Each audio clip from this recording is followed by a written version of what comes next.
हुड्डा जी के नेतृत्व में आज मैंने कांग्रेस ज्वाइन करी है और हुड्डा जी का बड़ा सफल नेतृत्व 10 सालों में एज ए मुख्यमंत्री यहाँ पर रहा है।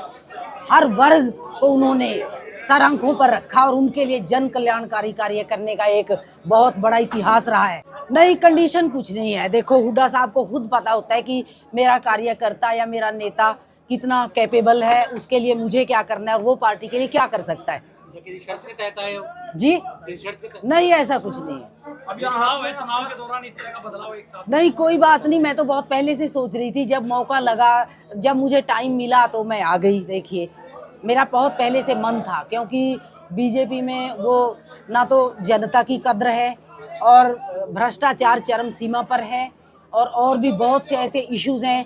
संविधान को बदलने की साजिश है, किसानों को लाठियों से पीटा गया, लोकतंत्र को ख़त्म किया गया पूरी तरह से।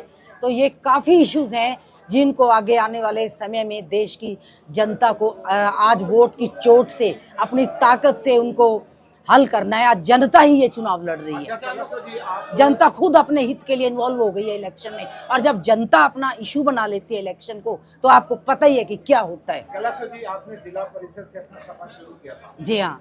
लोकदल में रहे, सांसद रहे जी, बीजेपी में सांसद रहे जी नहीं, बीजेपी में रहे, बीजेपी अलायंस में रहे या जी। तो अब जो है, क्या ये स्थायी माने आप? हाँ जी, बिल्कुल नहीं। चलो, ऐसा तो आपको ये सवाल वैसे करना नहीं चाहिए, पर मैं मानती हूँ कि हुड्डा जी जैसा नेतृत्व और कांग्रेस जैसी लोकतांत्रिक पार्टी पूरे विश्व में नहीं है। ये आप थोड़ा सा सवाल दूसरे तरीके से कर रहे हैं। It is not required over here, and ये कोई ज़रूरी नहीं इस तरह से पूछना, जब कोई और नहीं पूछ रहे हैं तो। और पत्रकार ये इशू है। 2 बार पार्टी बदल चुके हैं, इसलिए सवाल बनता है। अरे ऐसा है, पार्टी में अपने जनता की आवाज़ उठाने के लिए गई थी मैं। जब जनता की आवाज़ ही नहीं उठाने दी जाती, मुझे किसान के मुद्दों के खिलाफ वहाँ पर आवाज़ उठानी थी और मैंने उठाई भी काफ़ी हद तक, तो वो अच्छा नहीं लगा किसी को। तो फिर पार्टी का क्या करें? हमें तो जनता का हित चाहिए, ना कि पार्टी का हित चाहिए। या बेहतर तरीके से उठा सकते, या बेहतर तरीके से पूरी खुली छूट है, पहले भी हमने उठाया है और कितने इश्यूज हल करवाए। देर में समझ में आई? नहीं, देर में नहीं समझ आई, बहुत पहले आ गई थी, समझ में बहुत पहले आ गई थी। हम यही सोचते रहे कि करेंगे, बदलेंगे, क्योंकि मोदी जी पे थोड़ा सा यकीन था, लेकिन नहीं, वो भी अब चाटुकारों से घिर गए हैं और जनता के हित की कोई परवाह नहीं रही। ना भ्रष्टाचार की तरफ ही कोई ध्यान दिया जा रहा है कि किस तरह से जनता के गाढ़े खून पसीने की कमाई को लूटा जा रहा है। आप देखिए, कांग्रेस का एक छोटा सा दफ्तर अकबर रोड पर अब भी चल रहा है, उसमें कोई पैसा नहीं लगाया गया। उसी तरह से बड़े बड़े नेता, यहाँ तक कि प्रधानमंत्री तक वहाँ उसी में बैठते रहे।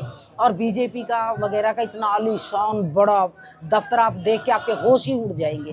तो इस तरह से नहीं करना चाहिए। जिस देश में इतनी समस्याएं मुंह बाए खड़ी हैं, किसान रो रहा हो अपनी एमएसपी को, तो और भी बहुत सी चीजें हैं।